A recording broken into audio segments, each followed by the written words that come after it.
Carlo আনচেলত্তির চূড়ান্ত স্কোয়াডে কারা কারা থাকবেন? ব্রাজিলের দায়িত্ব নিয়ে দল গোছাতে শুরু করেছেন কার্লো আনচেলত্তি। ব্রাজিলের কোচ হয়ে 52 সদস্যের স্কোয়াড ঘোষণা করেছেন ইতালিয়ান এই মাস্টার মাইন্ড। সৌদির 50 মিলিয়ন ইউরো রিয়ালের 1 বছরের বেতন না নিয়ে শুধু ভালোবাসার টানে ব্রাজিলের দায়িত্ব নিয়েছেন কার্লো আনচেলত্তি।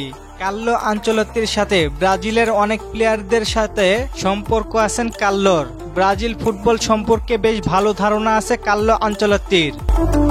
আসন্ন 2টি ম্যাচে নেইমার থাকবেন বলে আশা করা হচ্ছে।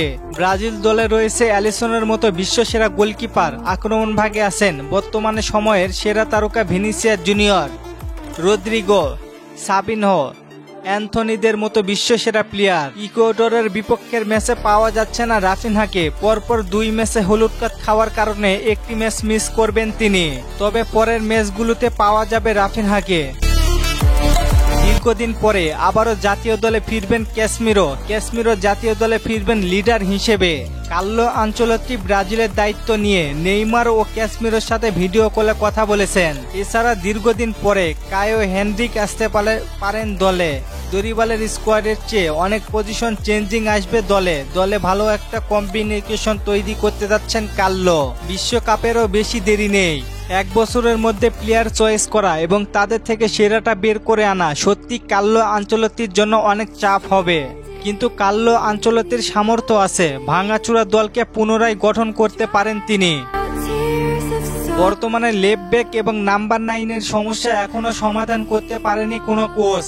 রোনালদো নাজারিয়া চলে যাবার পরে এখন পর্যন্ত মনের মতো নাম্বার 9 সমস্যার সমাধান করতেই পারেনি Gabriel Jesus, Richarlison, Endrick, Vitor Roque, Cunha, Joao Pedro.